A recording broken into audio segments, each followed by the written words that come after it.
le magazine des séries sur 106.6.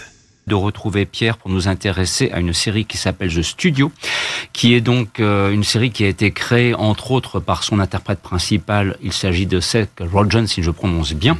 Et donc nous plongeons avec The Studio dans une satire de ce qui est l'univers de la production cinématographique appliquée à Hollywood, puisque dans cette série, il est le directeur d'une grande société qui s'appelle Continental Studio, et il va devoir donc s'adapter à la production à la sauce hollywoodienne, et on est bien loin du cinéma d'auteur, si vous voyez ce que je veux dire. Alors Pierre, The Studio, tu as adoré, ça t'a fait hurler de rire. Exactement. C'est alors pourquoi je suis allé voir The Studio sur la plateforme d'Apple, parce que pareil, des gens qui en parlaient sur les réseaux, tout ça, puis je me dis c'est trop jeune. Bon, il est pas manchot, parce qu'au niveau série, il a quand même été producteur de The Boys, de Preacher, qui est dans l'adaptation de comics, et de la dérivée de The Boys, Gen V. Et quand je vois Preacher et The Boys, je me dis, le contenu, à mon avis, The Studio, bon, sera pas comme The Boys, mais ça peut être non pas trop polissé, mais bien montrer les coulisses et les travers de l'industrie hollywoodienne. Vous ne serez pas déçus, puisque entre les caprices de stars, les compromis artistiques, les compromis budgétaires, etc., ça permet de suivre la vie d'un studio qui doit, on va dire comme en France, c'est-à-dire c'est un business, il faut faire rentrer du cash.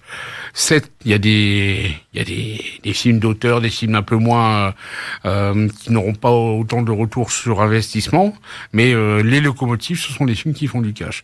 Donc c'est le projet de cette saison-là, adapter un peu comme Barbie, une marque en film. C'est le projet de son patron, le propriétaire du studio, qui est incarné par Bryan Cranston, qui est aussi complètement déjanté là-dedans. Je pense que tout à l'heure tu disais que je faisais le signe de la bouteille, mais tout ce qui est alcool et drogue dans les soirées de studio, mais c'est impressionnant, quoi. C'est ça, ils sont tous plus névrosés les uns que les autres.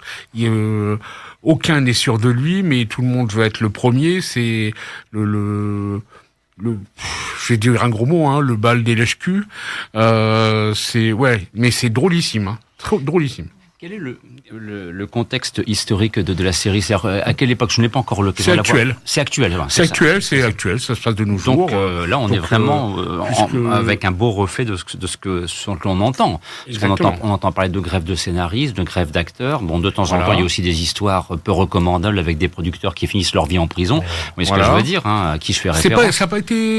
Ce sujet-là n'a pas été évoqué. Enfin, n'est pas évoqué même. Potentiellement, ça pourrait apparaître. Exactement, mais vraiment les caprices de stars sont pas mal, de réalisateurs, de producteurs trop présents, notamment Seth Rogen, qui veut faire bien, va sur le tournage, mais fait plus de bordel qu'autre chose.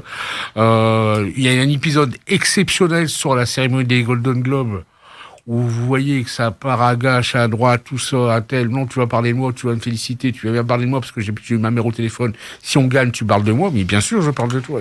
C'est comme je disais, le bal des faux culs. Et ce qui est très intéressant, c'est que, il est très difficile de faire une série sur l'industrie hollywoodienne sans avoir des vrais noms. Et là, vous avez des invités de marque qui jouent leur propre rôle. Martin Scorsese dans une série, c'est quand même pas mal. Ron Howard, Charlize Theron, Zac Efron, Olivia Wilde, qui est une réalisatrice complètement un peu folle, qui veut faire son film. Steve Buscemi également. Steve Buscemi, oui. Et puis le casting est parfait. C'est mené à tambour battant. Des épisodes, une saison, 10 épisodes, donc ça va. Des épisodes qui vont entre 35 et 45 minutes maximum. Donc c'est très bien, c'est digeste. C'est très bien écrit, c'est très bien réalisé. Ça a été tourné dans les studios de la Warner. Donc voilà. Et résultat des courses, une saison 2 a été annoncée là pour l'année prochaine. Et surtout, au dernier Emmy Awards, ils ont eu l'Emmy Award de la meilleure série comique, meilleur acteur, meilleure réalisation. C'est bien. C'est bien tombé. De rappeler que les Emmy Awards sont l'équivalent des Oscars appliqués au petit écran. Tout à fait. Bien, ça voilà qui donne envie. Je n'avais pas encore l'occasion de la voir, mais tu prendras plaisir. Franchement, il y a tellement de séries à regarder actuellement. Ils n'ont pas dû aller loin en plus. Bon, effectivement, ça pour ce qui est des coûts de production, ce fut effectivement quelque chose de simple à gérer.